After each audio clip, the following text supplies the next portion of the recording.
Why take refined sugar when you can enjoy a natural sweetener?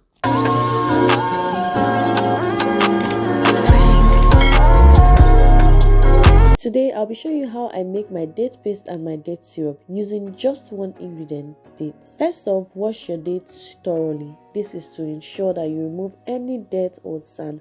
Wash as many times as you choose to until you are satisfied. Next, I'm soaking this in water to soften. The next thing I do is to separate the water from the seeds and carefully deseed all the dates.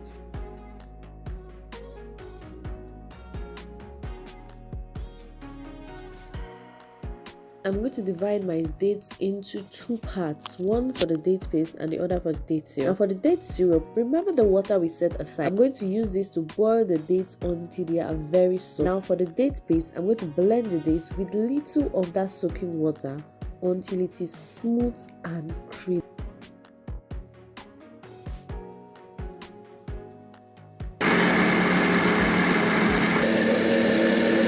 Now for our date syrup, once this is soft and tender, I mash gently, then strain through a sieve or a cheesecloth. After straining, we are going to take this liquid gotten from this, put it on a low heat and allow to simmer for at least 40 minutes until it thickens. And just like that, your date paste and date syrup are ready. Easy, natural and refined, sugar free. You can store in your fridge for 1 to 2 months. Tell me, will you be trying it? Thanks for watching.